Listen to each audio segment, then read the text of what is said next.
अशोक वाटिका में हनुमान जी को सीता माँ के दर्शन। महातेजस्वी हनुमान अशोक वाटिका की दीवार पर चढ़ गए, जहाँ से उन्होंने बसंत के आरंभ में फूलने वाले फूलों को देखा। पक्षियों और मृगों के झुंड अशोक वाटिका में विचर रहे थे। प्रभात के समान वह वाटिका सुंदर थी। सीता को खोजते खोजते हनुमान ने सोते पक्षियों को जगा दिया, वृक्षों को बड़े जोर से हिलाया, जिससे उनके समस्त फूल पृथ्वी पर आ गिरे। उसने सीता को न पाकर क्रोध से वृक्षों को छिन्न भिन्न कर डाला।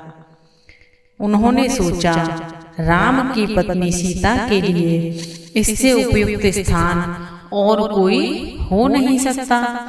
इसलिए यदि सीता लंका में है तो यहीं होंगी, और यदि वह देवी जीवित हैं तो अवश्य दिखेंगी।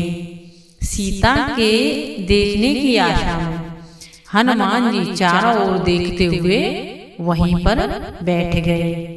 समस्त वाटिका लता और पुष्पों से सुगंधित थी। मृग और पक्षियों से नंदन वन की भांति दिखाई देती थी। इसमें भी ऊंचे ऊंचे महल थे। यहाँ बावड़ियों में सुनहरी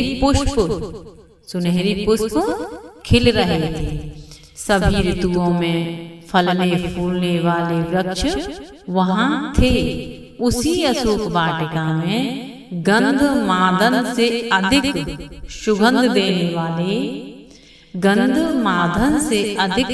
देने वाले उद्यान को देखा। इसमें कैलाश के समान एक श्वेत मंदिर था, जो आकाश को छू रहा था। उसके चारों ओर राक्षसियों से भिवनी हुई उपवास के कारण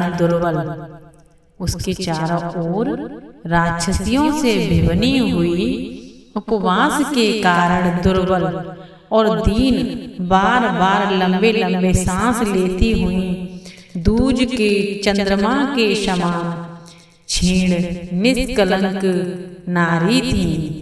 वह मलिन पीत वस्त्र धारण किए हुए थी तथा रोती हुई अनशन के कारण अतिक्रसी और अत्यंत शोकाकुल किसी के ध्यान में प्रतीत होती थी। वह सुख भोगने के योग्य होते हुए भी अत्यधिक पीड़ित थी।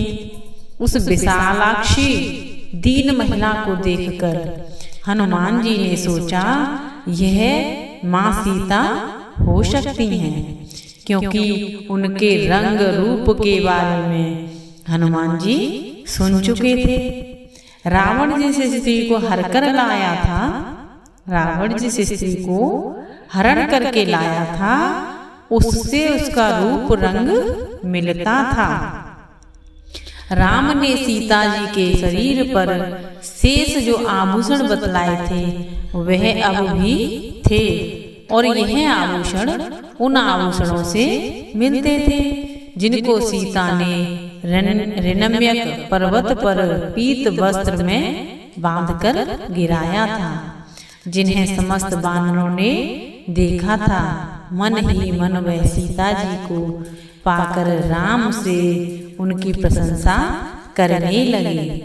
यह सोचते ही कि यह अनिद्य सुंदरी सीता जी ही हो सकती हैं, हनुमान जी को अपार दुख हुआ और वह विलाप करने लगे। बड़े भाई का इतना सम्मान करने वाले वीर लक्ष्मण के आदरणीय भाई राम की पत्नी को जब इतना कष्ट भोगना पड़ रहा है, सीता माँ अपने पति राम और उसके छोटे भाई लक्ष्मण की शक्ति को पहचानती हैं।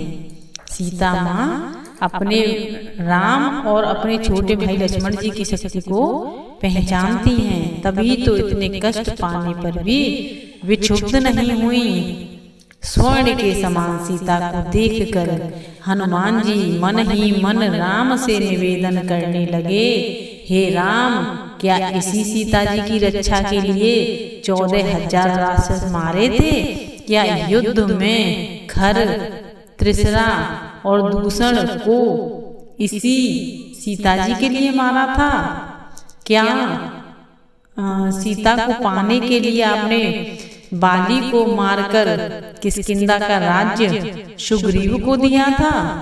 क्या इसी विशालाक्षी सीता जी के लिए ही मुझे इतने लंबे लंबे घोड़े समुद्र को पार कर लंकापुरी आना पड़ा है? सीता जी पतिव्रता हैं और धर्म पर दृढ़ हैं। यह उस राजा दशरथ की बड़ी पुत्र वधू हैं, जिसने कभी युद्ध में पीठ नहीं दिखाई। इस समय राक्षसियों के अधीन हैं, पर हैं तो दयालु, पराक्रमी योद्धा राम की ही पत्नी। केवल पति के प्यार के कारण समस्त राज्य सुख त्याग निर्जन वन में राम के साथ आई थी। वन में केवल फल फूल खाकर ही पति की सेवा करती रहीं। वही कंचन देह वाली सीता जी, जिसने राम जी के प्यार के सामने इतना बलिदान किया, आज कितने कष्ट भोग रही हैं। जय हो सीता, जय हनुमान।